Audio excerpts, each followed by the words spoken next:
Praise the Lord. प्रभूच्या नावाला धन्यवाद असो. परमेश्वर चांगला आहे. परमेश्वराने पुन्हा एकदा आज तुमच्या आणि माझ्या जीवनामध्ये देवाने मोठं कार्य केलं, त्याबद्दल देवाचा धन्यवाद करूया. अतिशय थोड्या वेळामध्ये आम्ही देवाचं वचन या ठिकाणी ऐकणार आहोत. आजचा विषय आहे, तुमचे काम चांगले आहे का? प्रियानो, जगात अनेक लोक काम करतात. कोण कसं काम करतं याची विचारपूस होत नाही. कोणी किती वेळ काम केलं, कोणी कोणत्या लेवलचं काम केलं, कोणी कशा पद्धतीने कामाचं स्वरूप बदललं हे जग विचारत नाही. पण कामाचं परीक्षण होतं. काम कोणी विचारत नाही, पण कामाचं परीक्षण यासाठी होतं की त्या परीक्षणावरून तुमच्या कामाची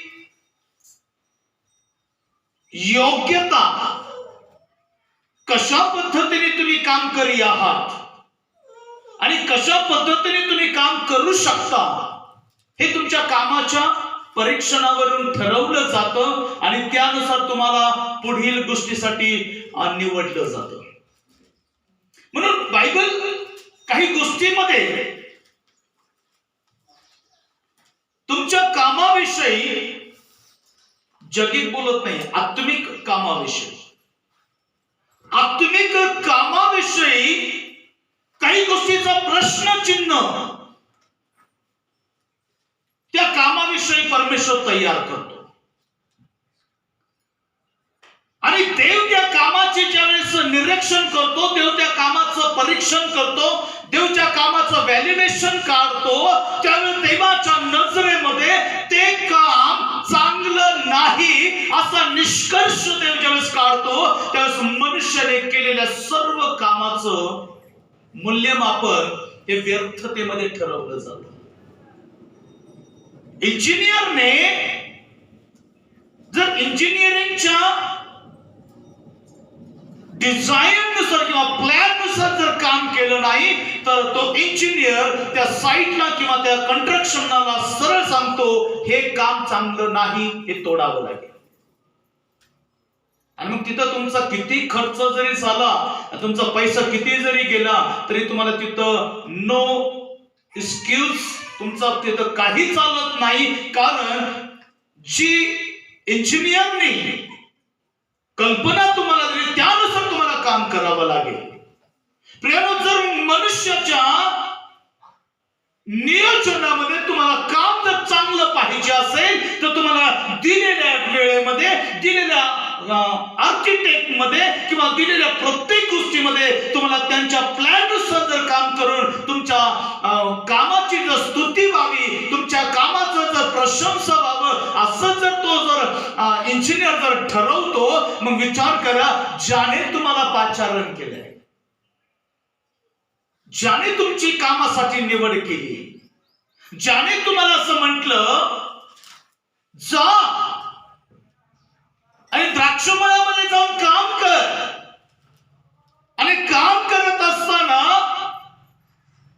तुला त्या कामाचा मोबदला पण मिळणार आहे. मग तुला किती वेळ काम करायचंय, कसं काम करायचंय आणि कशा पद्धतीने तुझ्या कामाचं मूल्यमापन तुला करायचंय हे नंतर ठरवलं जाईल, आता नाही. म्हणून ज्यावेळी देव त्या कामाचं परीक्षण करतो, देवाला निष्कर्ष निघतो, हे काम चांगलं नाही. मग आतापर्यंत आम्ही जी सेवा केली, आतापर्यंत जे आम्ही जे ख्रिस्तामध्ये श्रम आम्ही केले, काही व्यर्थ जातील का? कुठले ख्रिस्तामधले श्रम व्यर्थ गेले? काही श्रम व्यर्थ आहे. काही गोष्टी त्या व्यर्थ केल्या आणि अशाच काही व्यर्थ गोष्टीतून मला तुम्हाला एन्करेज करायचं आहे की तुमचे कामही तुम्ही चेक करा.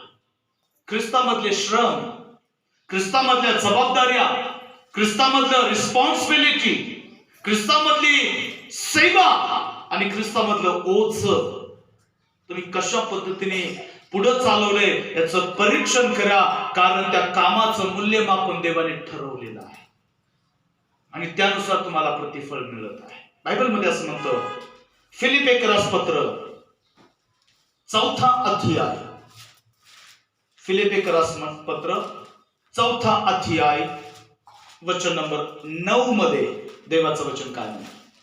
माझ्यापासून जे तुम्ही शिकलात, जे काही स्वीकारलं आहे व जे काही माझं तुम्ही ऐकलं आहे, जे पाहिलं आहे ते सर्व तुम्ही आचरण करीत राहा, म्हणजे शांतीचा देव तुमच्या बरोबर राहील.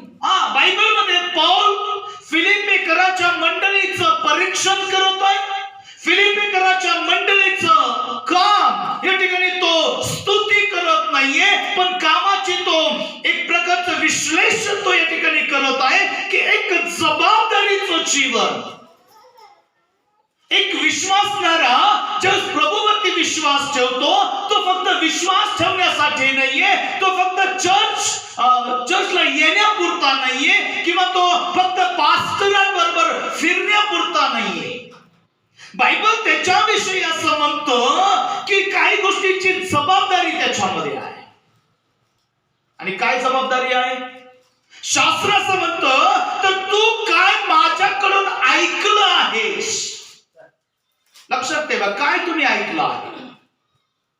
देवाचं वचन तुम्ही आतापर्यंत एक विश्वासू पात्र या नात्याने, देवाचे निवडलेले लोक या नात्याने तुम्ही देवाचं वचन कसं ऐकलंय? तुम्ही देवाचं वचन कसं ऐकलंय? हे वचन ऐकल्यानंतर, लक्ष द्या, वचन ऐकल्यानंतर तुमचं कर्तव्य काय आहे की तुम्ही तुमच्या ऐकलेल्या वचनाच्या कामाचं किंवा त्याचं आचरणाचं विश्लेषण कसं आहे?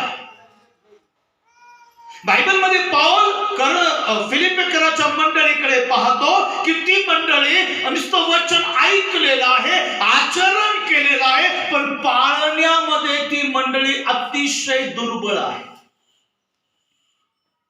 पाळत नाही. देवाचं वचन ऐकते, देवाचं वचन स्वीकारते, पण पाळण्यामध्ये ती मंडळी हलगर्जीपणा करत आहे, ते कुटुंब हलगर्जीपणा करत आहे, ते देवाचं वचन ऐकण्यामध्ये स्वतः इंटरेस्टेड आहेत, पण देवाचं वचन पुढे नेण्यासाठी, देवाच्या वचनाची वाढ होण्यासाठी आणि त्या देवाच्या वचनाचं प्रतिफळ तुमच्यामध्ये तयार होण्यासाठी तुम्ही स्वतः ती बांधणी करत नाहीये, तयारी करत नाहीये. एक जबाबदारीचं जीवन आहे. तुम्ही देवाचं वचन ऐकताय, एक जबाबदारीचं जीवन आहे. कारण जे काही तू ऐकलंस, वचन 9 मध्ये, माझ्यापासून जे तुम्ही शिकला, जे काही तुम्ही शिकला आतापर्यंत, पौल मंडळीला म्हणतो, मी तुम्हाला ख्रिस्त शिकवला, मी तुम्हाला देवाचं वचन शिकवलं, मी तुम्हाला देवाच्या आज्ञा शिकवल्या, मी तुम्हाला देवाचं वधस्तंभावरचं शिक्षण मी तुम्हाला दिलं. आतापर्यंत स्वतःची त्या वचनावरती रचना व्हावी, निर्मिती व्हावी, असं निर्मितीचं शिक्षण मी तुम्हाला दिलं. अनेक वेळा देव तुमच्यामध्ये त्याचा स्वर्ग पाहत आहे. अनेक वेळा देव त्याची प्रतिरूप तुमच्यामध्ये तो पाहत आहे. अनेक वेळा देव त्याचं काम तुमच्यामध्ये तो पाहत आहे. अनेक वेळा देवाला असं वाटतं की माझ्या लेकराने आता वचन ऐकलेलं आहे, आता माझ्या लेकराने वचन पाहिलेलं आहे, आता माझ्या लेकराने वचन स्वीकारलेलं आहे, आता त्याने ते पाळावं आणि स्वतःची निर्मिती ख्रिस्ताच्या स्वरूपामध्ये करावी. पण दुर्दैव फिलिप्पियराच्या मंडळीचंच नाहीये, दुर्दैव आजच्या मंडळांचं झालं की त्यांनी जे ऐकले, पाहिले, स्वीकारले, आचरण नाही. आजही चालीरीती, परंपरा, सर्व बाबतीत मनुष्याला खुश करणारी वृत्ती किंवा स्वभाव आजही मंडळांमध्ये, कुटुंबामध्ये तसाच आहे जसा जुन्या जीवनामध्ये होता. आणि म्हणून आज आमच्या बरोबर देव नसण्याचं कारण आमचं आत्मिक आचरणाचा स्वभाव किंवा आमचं आत्मिक काम हे प्रभूच्या पसंतीस नाहीये. एक जबाबदार व्यक्ती आम्ही आहोत. जरी तुम्ही तुमच्या नजरेमध्ये जबाबदार नाहीये, जरी तुम्ही तुमच्या मंडळीच्या नजरेत जबाबदार नाहीये, जरी तुम्ही तुमच्या स्वाभाविक दृष्टीमध्ये जबाबदार नाहीये, पण बायबलमध्ये असं म्हणतं, आता तू वचन ऐकलंस तर दुसऱ्यांना पण शिकव. शिकव. तू काय शिकलास? देव या ठिकाणी म्हणतो तू शिकलेला आहेस. देवाचं वचन शिकलेले आहात. हे काही सेक्युलर कॉलेज नाहीये, हे आत्मिक शिक्षण पाऊल म्हणतो मी तुला दिलेलं आहे. आता तू जे माझ्याकडून शिकलास ना ते इतरांना शिकव. तू जसं चालीरीती, परंपरा, मनुष्याला खुश करणाऱ्या नाहक गोष्टी आता तू आचरण करण्यास, पाळाव्यास सोडून दिल्यास ना, तर तुझे लोक जे बंधनात आहे, तुझे भाऊ जे बंधनात आहे, तुझा वंश ज्या बंधनात आहे, त्या बंधनातून त्यांना बाहेर काढ, कारण शिकवणं आता तुझं काम आहे. जर तसं तू करत नाहीस तर तुझं ऐकणं, तुझं शिकणं, तुझं स्वीकारणं हे चांगलं नाही. देव सरळ तुमच्या कामाचं मूल्यमापन करत आहे. देव म्हणतो ते चांगलं नाही. जर आम्ही एखाद्या जगाच्या गोष्टीला चांगलं म्हणत नाही, कारण ती आम्हाला पसंत पडत नाही म्हणून आम्ही तिला चांगलं म्हणत नाही, ती आम्हाला चांगली दिसत नाही म्हणून आम्ही तिला चांगलं म्हणत नाही, ती आमच्या मनाला चांगली वाटत नाही म्हणून आम्ही तिला चांगलं म्हणत नाही. पण मग लक्षात ठेवा, तुम्हाला जगाच्या गोष्टी तुमच्या मनासारख्या घडत नाही म्हणून किंवा वाटत नाही म्हणून तुम्ही चांगलं म्हणत नाही, मग तो देव आहे ज्याने तुम्हाला आध्यात्मिकरित्या बाल्य अवस्थेपासून दूध पाजले आणि दूध पाजल्यापासून आता प्रौढतेकडे देव घेऊन गेला. तो देव तुमच्या आत्मिक कामाचं मूल्यमापन करणार नाही का? निरीक्षण करणार नाही का? जर एखाद्या अधिकाऱ्याच्या अधीन तुम्ही राहून काम करता आणि अधिकाऱ्याला वाटलं तुझं काम चांगलं नाही, तो तोंडावरती म्हणतो उद्या तू कामाला येण्याची गरज नाही.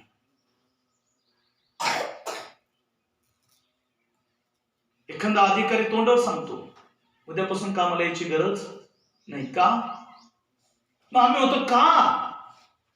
काय झालं साहेब? अहो मला नोकरीवर काढू नका. तुम्ही जर काढलं तर माझ्या प्रपंचाचं कसं होईल? तुम्हाला तुमच्या प्रपंचाची काळजी आहे, त्याला त्याच्या कामाची काळजी आहे. त्याला त्याच्या कामाची काळजी आहे. तुम्हाला प्रपंचाची काळजी आहे म्हणून तुम्ही काम करता. तुमच्या द्वारे स्वर्ग भरला जावा ही पित्याची योजना आहे. मग त्याच्या कामाची हलगर्जीपणा का करता? जे तुम्ही ऐकले, जे तुम्ही स्वीकारले, जे तुम्ही अनुभव केले, पौल म्हणतो ते आचरण करायला शिका. जर तुम्ही आचरण करत नाही तर देव तुमच्या बरोबर नाही. तुम्ही आचरलं तर शांतीचा देव तुमच्या बरोबर राहील. आज लक्षात ठेवा,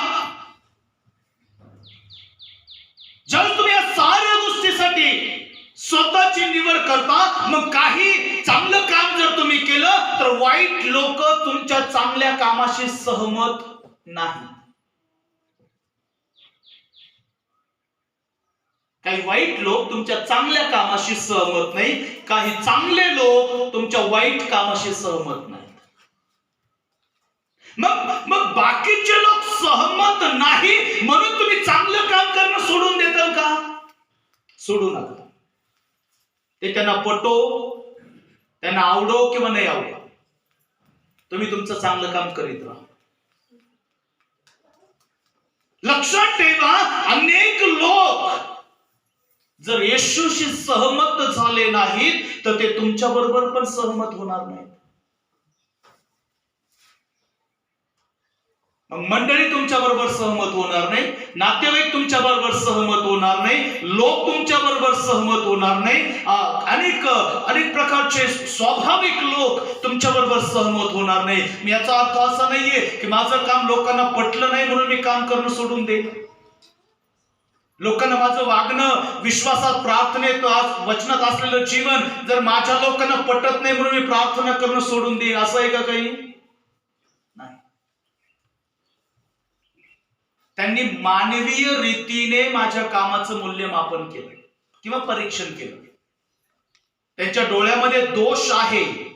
ज्यांनी तुमच्या कामाकडे किंवा तुमच्या जीवन चरित्राकडे पाहून असं म्हटलं हे चांगलं नाही, समजून घ्या त्यांच्या डोळ्यामध्ये तुमच्या कामाची अपूर्णता दिसून आली म्हणून ते चांगलं म्हणत नाही.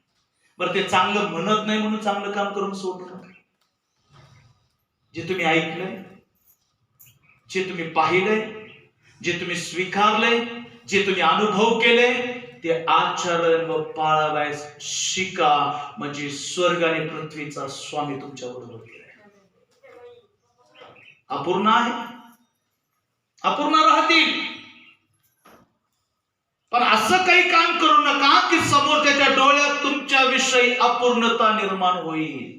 असं काही काम करू नका की सदोनी तुम्ही तुमच्या लोकांच्या नजरेमध्ये पडलेले राहता, तिरस्काराने भरलेले राहतात, कडूपणाने भरलेले राहतात, वाईट विचाराने भरलेले राहतात. असं काही करू नका जेणेकरून तुमच्या कामाचं मूल्यमापन तुमच्या डोळ्यापासून जगापर्यंत पोहोचलं जाईल.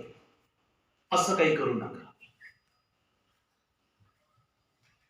तुमच्या आचरणाचा दोष इतरांनी काढावा आणि त्यामध्ये तुम्ही अपूर्ण राहावं असं चुकीची धारणा घेऊन ख्रिस्ती जीवन जगू नका. फिलिपेकराच्या मंडळी पौलाने ऐकलं की ती मंडळी आचरण करत नाही.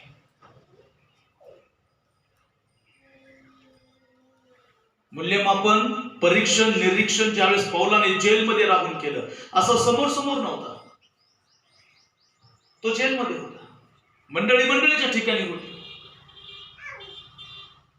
पण पत्र व्यवहाराच्या द्वारे पौलाने मंडळीचे कान उघडणी केली. हे चांगलं नाही. मंडळी, जे काही तुम्ही आचरण करता, पौल म्हणतो ते चांगलं नाही. पौल म्हणतो कदाचित माझे श्रम तुमच्या संबंधाने व्यर्थ गेले. उन्हातान्हात तुमच्यासाठी मी धावपळ केली, उपवास केले, नग्नता, छळ, संकट, मारहाण, निंदा, तिरस्कार, छळ, या साऱ्या गोष्टी पौल म्हणतो मी तुमच्यासाठी सहन केल्या. हे सारं व्यर्थ गेलं का?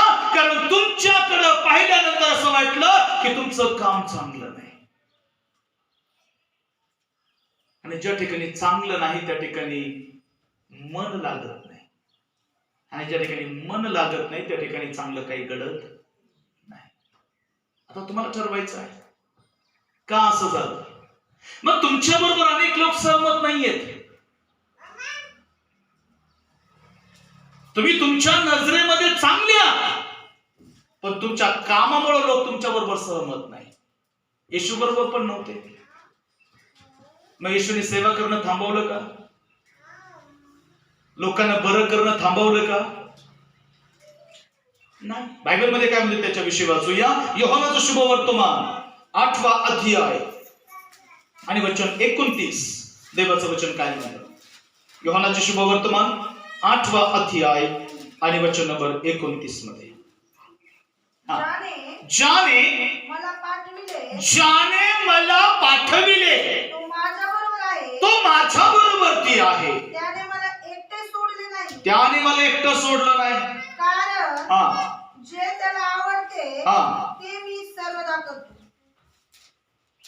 येशू ख्रिस्त यहुदी, सदुकी, परुषी लोकांना सांगतो, जे माझ्या पित्याला आवडतं ते मी सर्वदा करतो.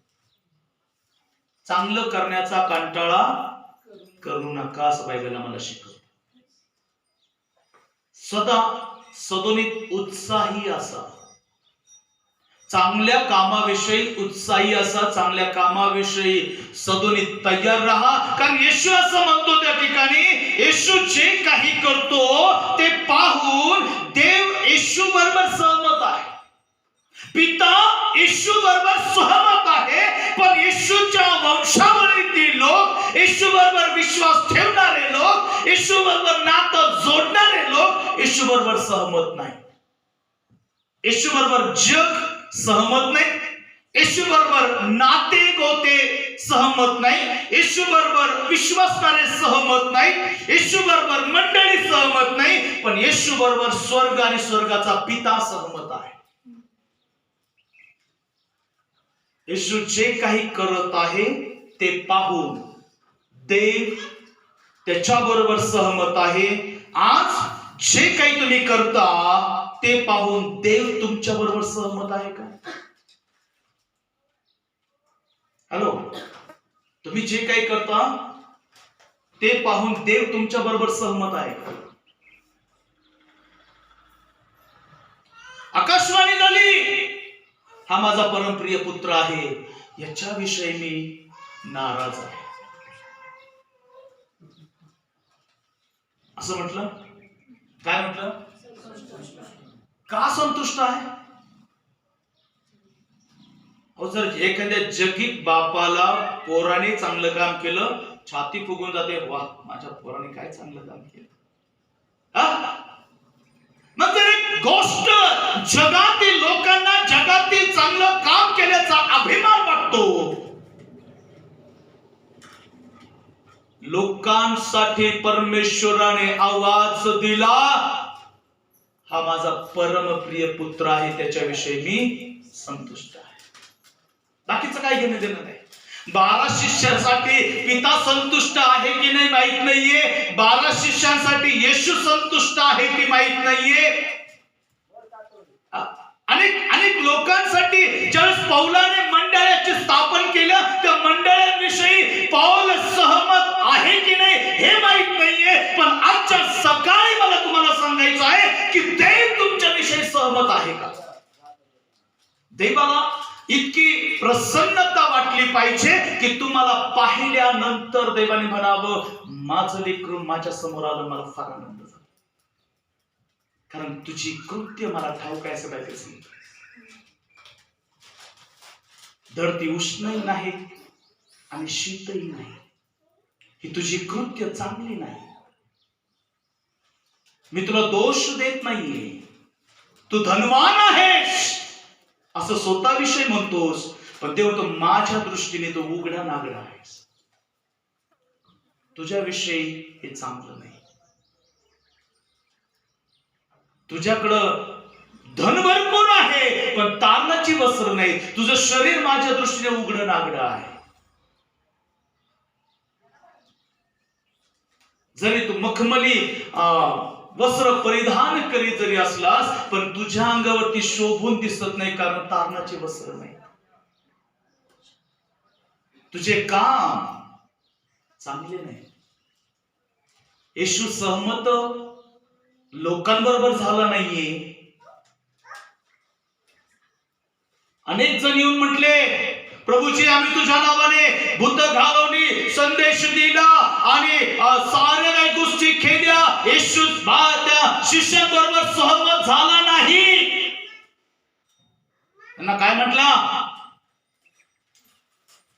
अहो, आनंद करू नका, भूत तुम्हाला वश होतात याचा आनंद करू नका असं म्हटलं नाही. शब्बास, त्याने कोणाची पाठ थोफाटली नाही किंवा शब्बासकी दिली नाही. वाव, फार चांगलं काम केलं तुम्ही, आंधळे बरे केले, लंगडे तुम्ही बरे केले, पक्षघाती बरे केले, मेलेले तुम्ही उठवले, भूत तुम्ही घालवली.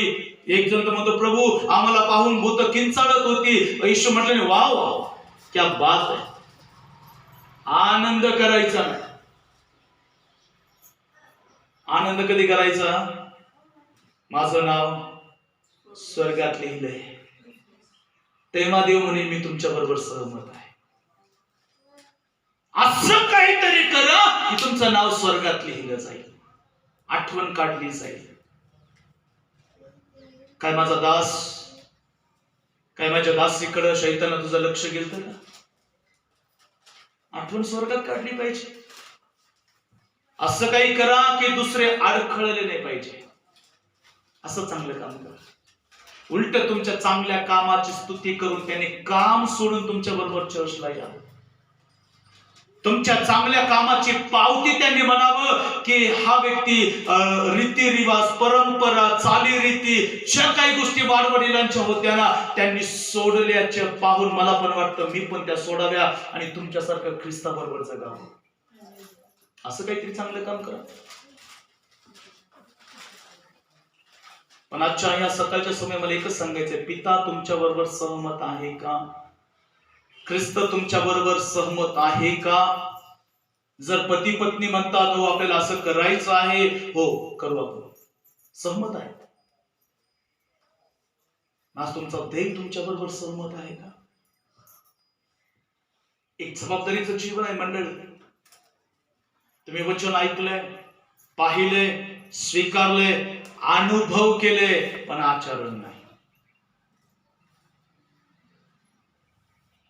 It is not good. She is bad की देव तुमच्याकडे पाहून तोंड फिरवत आहे.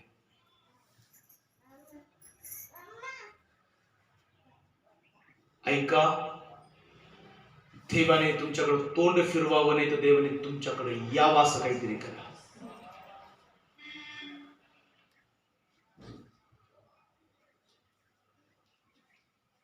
तुम्हाला देवाने बंधनात राहण्यासाठी निवडलं नाही, तर बंधनं तोडणारी आणि बंधनं खोलणारी सेवा देवाने तुम्हाला दिली. Amen, hallelujah. See is a check. तुम्ही चेक करा स्वतःला की दैवाने मला कशासाठी निवडलंय. मी स्वतः बंधनात आहे आणि जर दुसऱ्याची बंधनं खोलायला जर गेलो तर ते खुलतील का? शी इज नॉट गुड. दैवाने तुम्हाला बंधनं खोलणारी सेवा जर दिली तर असं काही काम करा की तुमच्या मूळ लोकांचे बंधनं तुटावे आणि स्वर्गाचं राज्य त्यांच्यामध्ये यावं.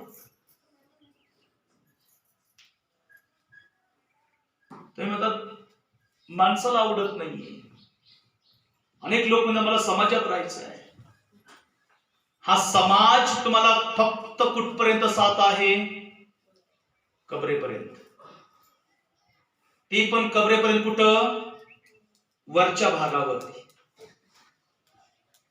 समजलं का मला काय बोलायचंय? हा समाज तुमच्यापर्यंत कुठपर्यंत आहे? कबरेपर्यंत आणि कबरेच्या वरच्या भागावर, जिथे ते उभे राहून तुम्हाला खाली सोडतात तिथपर्यंतच तो समाज तुमच्या बरोबर आहे. तुमच्या बरोबर खाली येत नाही. तो पेटीमध्ये येत नाही. नको बा माझा प्रिय व्यक्ती होता, मग ते पत्नी असो, पती असो, आई वडील कोणी असो, काय हरकत नाही. आता नका घेऊन जाऊ त्यांना. इतकी वर्ष मी त्यांच्या बरोबर राहिले, मी तिच्या बरोबर राहिलो, त्यांनी मला जन्म दिला, ते लहानचं मोठं त्यांनी केलं. नका ना घेऊन जाऊ, राहू दे ना इथंच. का बरं असं का करत नाही? त्यांना माहित आहे तिथपर्यंतच आहेत ते. पण देव तुमच्या बरोबर सदोनीत आहे. तुम्ही जिथं कुठं जाता देव तुमच्या बरोबर आहे. तुम्ही अधोलोकात जरी गेला तरी देव तिथं उतरेल. तुम्ही अग्नीमध्ये जरी गेला, शद्रक मेषक अबेदnego सारखा जरी गेला तरी तो सोडवणारा देव आहे.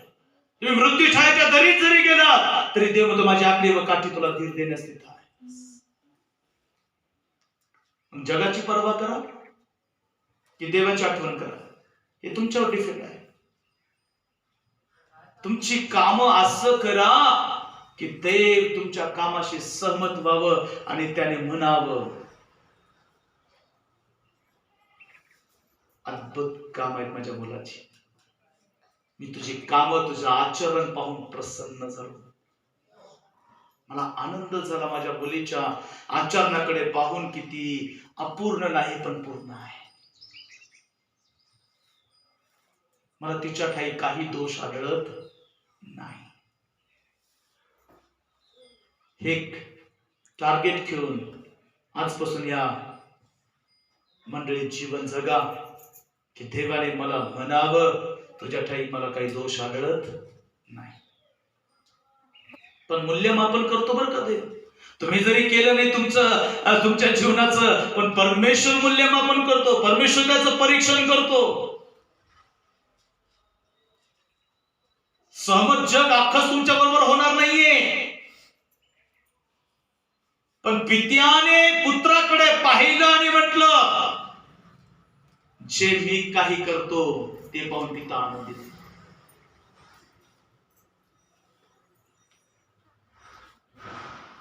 एक शेवटचं वचन वाचूया. योहानाचे शुभवर्तमान 17 अध्याय वचन नंबर 4 मध्ये. योहानाचे शुभवर्तमान 17 अध्याय वचन नंबर 4 मध्ये. जे काम तुम्हाला करावयास दिले, जे काम, जी सेवा, जी जबाबदारी तुम्हाला करावयास दिले ते पूर्ण करून मी पृथ्वीवर तुझे गौरव केले आहे. पृथ्वीवरती, घरामध्ये, मंडळीमध्ये देवा मी तुझा गौरव केलाय. पहा किती सुंदर म्हणतो तो. अहो येशू बरोबर सर्वच लोक सहमत नव्हते. काही लोक म्हणत होते तू कोण आहेस, तू कुठून आलास, तुझा देवाचा पुत्र आहेस तर खाली उडी टाक म्हणजे आम्ही तुझ्यावरती विश्वास ठेवू. ज्याने आंधळ्याचे डोळे उघडले, ज्याने मेलेल्याच्या कबरा उघडल्या, त्याला स्वतः वधस्तंभावरून खाली उतरता येत नाही का? येशूने जगासमोर उभा राहून म्हटलं, काय म्हटलं वचन 4 मध्ये? जे काम तू मला करावयास दिले, जे काम देवाने मला करावयास दिलं होतं ते पुरे करू. ते सर्व काम मी पूर्ण केलं. माझ्या मनाचं मी कुठलंच काम केलं नाही, माझ्या इच्छेचं मी कुठलंच आचरण केलं नाही. मला वाटल असं मी काही केलं नाही, मनुष्याला खुश वाटल असं मी काही केलं नाही. पौल असं म्हणतो प्रेषितांच्या कृत्यामध्ये, मी मनुष्याला आणि देवाला खुश करण्याचा प्रयत्न करत असतो तर आता देवाचा सेवक झालो नसतो. मी मनुष्याला पण खुश केलं आणि देवाला पण खुश केलं. माझी तारीफ होईल, माझी प्रशंसा होईल आणि मला दोघही जण चांगलं म्हणतील. पण तुझ्या दोघाच्याही मनधरणीमुळं तुझ्या कामाचं मूल्यमापन 0 झालं. लोक फक्त एवढं म्हणतील तो चांगला होता, ती चांगली होती, बस. त्याच्या पलीकडे काही मूल्यमापन नाही. काहीच मूल्यमापन नाही, फक्त चांगला होता आणि चांगली होती. पण देव म्हणतो मी तुझं उठणं, तुझं बसणं, तुझं निजणं, तुझं व्यवहार सर्व बारकाईने पाहिलं. लोकांनी येशूला काय म्हटले, येशूने हे आपल्या मनावरती कधी घेतलं नाही.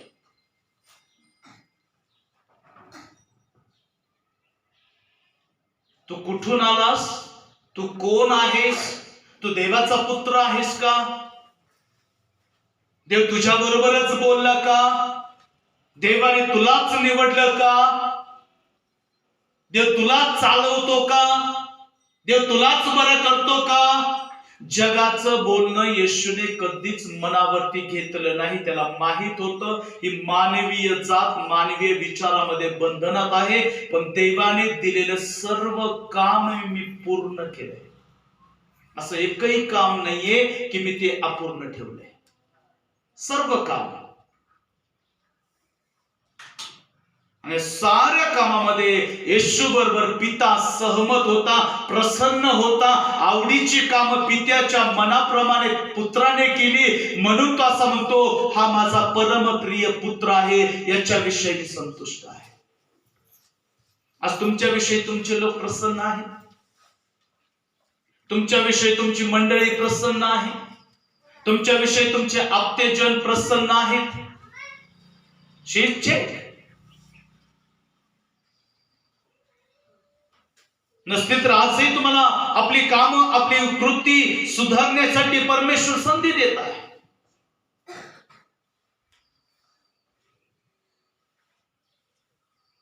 आणि देवाला आवडेल असं आचरण ठेवा. कारण पौल फिलिपेकराच्या मंडळीला म्हणतो, जे तू माझ्याकडून ऐकलंस, जे माझ्याकडून तू स्वीकारलंस, जे माझ्याकडून तू शिकलास, जे पाहिले, जे अनुभव केले, ते आचरण करायला शिक.